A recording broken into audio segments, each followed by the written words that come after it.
শরীফ ওসমান হাদির ঘটনায় জনমনে কিছুটা ভয় তৈরি হলেও দেশের নির্বাচনী পরিবেশ পুরোপুরি স্বাভাবিক রয়েছে বলে জানিয়েছেন প্রধান নির্বাচন কমিশনার এএমএম নাসির উদ্দিন। সোমবার দুপুরে রাজধানীর তেজগাঁও মেইল প্রসেসিং সেন্টারে প্রবাসী ভোটিং কার্যক্রম পরিদর্শন শেষে তিনি বলেন, নির্বাচনের দিন যত ঘনিয়ে আসবে দেশের আইনশৃঙ্খলা পরিস্থিতি তত উন্নত হবে। এতে প্রার্থী ও ভোটারদের ভয়ও কেটে যাবে বলে আশাবাদ ব্যক্ত করেন তিনি। সিইসি জানান, বর্তমান পরিস্থিতিতে ভোট উৎসবে কোনো বাধা নেই। নির্বাচন নিয়ে নির্বাচন কমিশন, রাজনৈতিক দল ও ভোটারদের মধ্যে সমন্বয় রয়েছে।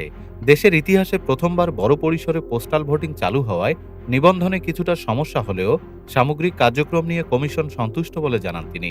ভোটারদের উদ্দেশ্যে সিইসি বলেন, পোস্টাল ব্যালটে ভোট দেওয়ার জন্য এখনও 3 দিন সময় রয়েছে। আগামী 25 ডিসেম্বরের মধ্যে নিবন্ধনের হার উল্লেখযোগ্যভাবে বাড়বে বলেও আশাবাদ ব্যক্ত করেন তিনি। নিরাপত্তার মধ্যে পুরো প্রক্রিয়া পরিচালিত হচ্ছে উল্লেখ করে তিনি বলেন, ইসির এই হাইব্রিড ভোটিং ব্যবস্থা ভবিষ্যতে আন্তর্জাতিক মডেল হতে পারে। ডেস্ক রিপোর্ট, বাংলাদেশ সময়।